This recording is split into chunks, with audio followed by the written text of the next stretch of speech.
Ingmar Bergman is one of those few filmmakers whose works are allegorical outbursts of his internal struggles, doubts, and curiosities, like trying to understand a poem by W.B. Yeats. Before diving into any Bergman picture, it's always better to do a little reading of the context of what was happening in the outside world and what was happening in the inside world of the artist when he created a particular work at a particular time in his life.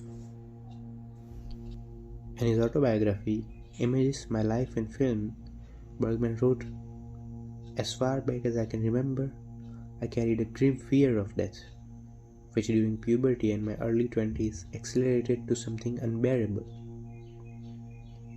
This internal struggle resulted in the making of The Seventh Seal."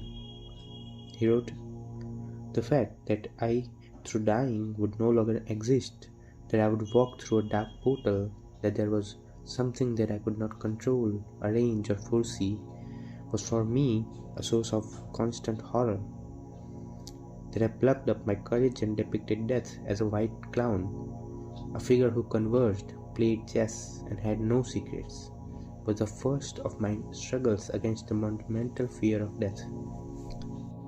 In the film Antonius Block, the knight is suffering the same mental agonies that Bergman was facing at the time.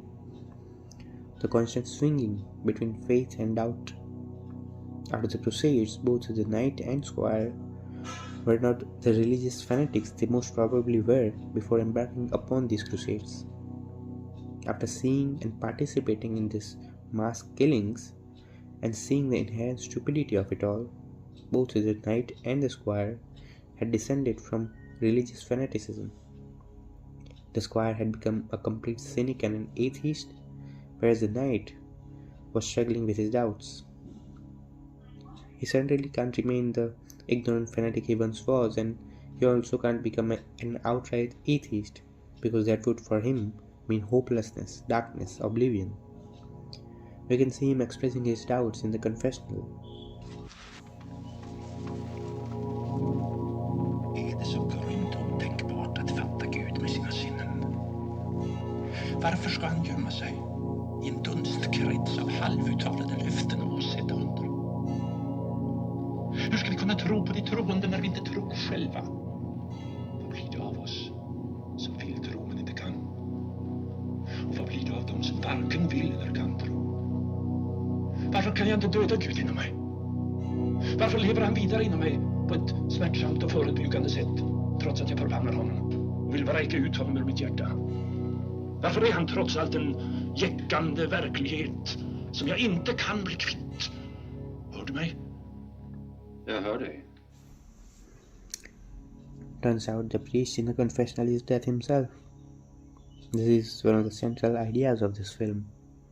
Death pervades all. It doesn't matter if you're ignorant, innocent, young, or old. Death is just around the corner. We are living in rented bodies, and the tenant can come anytime without any warning. This sure is a disturbing truth, but that's alright. Acknowledging this truth is perhaps the first step towards our spiritual growth. Many religions and theologies have constructed elaborate stories and theories about what happens after death, as if to give consolation to the public. And most of the times, these stories and theories are created by these religions for the sole reason of exploiting the public in the name of afterlife pleasures. The conversation between Antonius Block and his squire, when the fanatics are burning a supposed witch on the stake, is striking. Ser hon? Kan du svara mig på det? Hon har inte ont mer. Du svarar inte på min fråga. Vem tar hand om det där barnet? Är det änglarna eller Gud eller Satan eller bara tomheten? Tomheten, Herre? Det kan inte vara så. Se på hennes ögon. Hennes stackars medvetande håller på att göra en upptäckt. Tomheten under månen. Nej.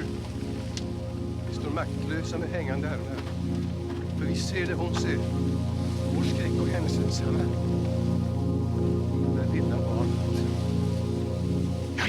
Jag gitter inte. The knight and the squire are the only two characters who are actively engaged in such existential questions. Except these two, all others are engaged in their ignorant lives.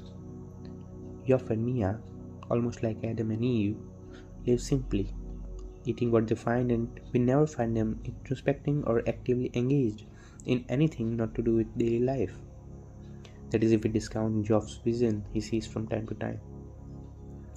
Other characters like Scott, Plog, and Lisa are also engaged in matters which are found in most creatures in the animal kingdom. After draining his time, energy, and youth in the Crusades, Antonius wants to do one meaningful deed before letting death envelop him. And if we look carefully, the character of Death is also aware of this fact and intentionally gives him more time to do this meaningful deed of letting the family of Yoff and Mia escape. Was this meaningful deed enough? When we see him sobbing in front of Death towards the end of the film, we see that the deed might have helped, but it certainly wasn't enough. So are there no answers?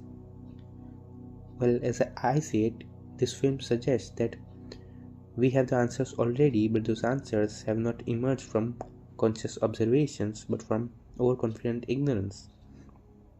The scene where, after the chess match, the conversation of the knight and Death is universally insightful. Och du uppenbarar dina hemligheter. Jag bär inte på några hemligheter. Så du vet ingenting. Jag är ovetande. The dropping of false answers might be the beginning of a journey to find true ones. The following passages, written by Bergman in his mentioned autobiography, beautifully captures his personal journey with the ideas of death. My fear of death was to a great degree linked to my religious concepts.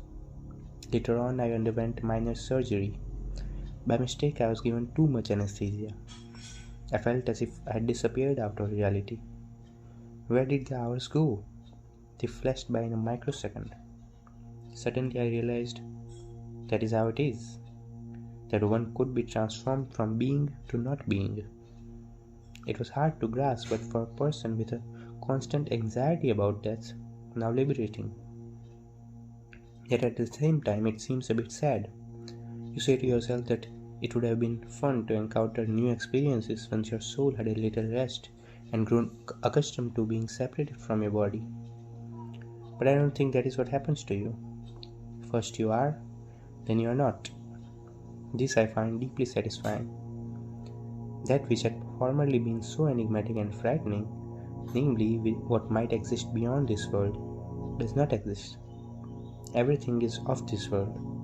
Everything exists and happens inside us, and we flow into and out of one another. It is perfectly fine like that. This is the reason the seventh seal is close to my heart. It shows the agony of a doubtful mind, a mind which can't accept that which doesn't have the beauty of truth, and also the mind which doesn't stop looking out for something above and beyond in every action it does. This is the art of the highest kind, where it turns around and becomes a reflection of our inner self, which helps us see and understand ourselves and everything around us in a better way.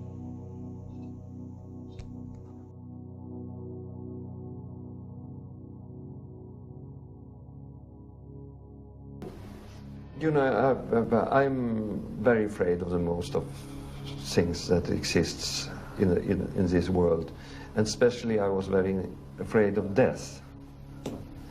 And then I thought I didn't think, I just made it.